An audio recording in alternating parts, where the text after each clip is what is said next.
kahuluganon nga panagtigo nga gitumong sa pagpalig-on sa partisipasyon sa mga CSO sa lokal nga panggamhanan o kalambuan.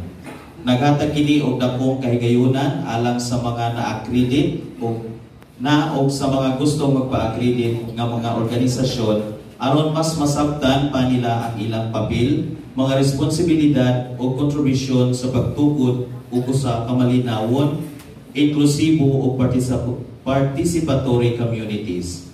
Kini nga kalihukan napahigayon pinaagi sa bugos nga suporta sa atong visionary nga Municipal Mayor Honorable Manuel Lenlen R. Villahermosa nga nagtuo nga ang paghatag gahom o kapasidad sa mga CSO mauyawi sa malungtarong kalambuan nga nakasentro sa katawhan. Inubanan sa Sangguniang Bayan nga atong kauban sa proseso sa pag-accredit sa mga organisasyon ang atong lokal nga panggamhanan mapasalamaton nga nihimo sa mga lakang aron mas daghan ang makalahutay ug makasuporta sa panaghiusa dali sa gobyerno o katawhan.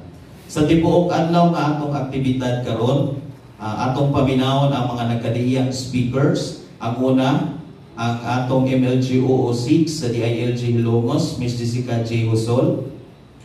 Kabahin sa Understanding Civil Society Organizations, Characteristics and Scope.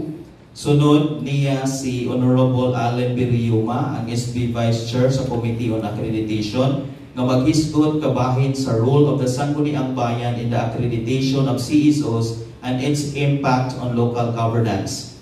Unyang hapon, ibadayon kini ni Engineer Levi Elmendros Jr., ang atong MPDC, pinaagi sa iyang topic nga duties and functions of associations on local special bodies. Sunod niya si Ms. Catherine Fabular, ang atong SB Secretary, nga maghisgot kabahin sa operationalization of the Local People's Council ug ang inyong lingkod, Mr. Alvin Obaer, ang inyong CSO List Officer Designate, nga magpresentar sa mga requirements aron ta ma-accredit sa Sangguniang Bayan. Kini nga conference dili lamang para sa pagkat-on apan usa-usab ka selebrasyon sa panaghiusa sa katawhan ug sa lokal nga panggamhanan. Pinaagi sa liderato ni Mayor Villahermosa nga matinud-anon ug bukas sa tanang sektor ug sa lig-on nga suporta sa Sangguniang Bayan, mas ipalabdan ang papel sa CSOs isip mga kauban sa pagserbisyo ug pagbanday sa atong lungsod.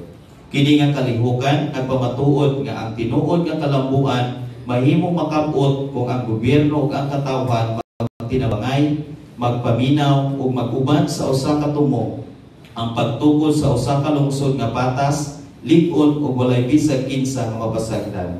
Maayong buntag kanatong tanan ug angat ka Ilocos.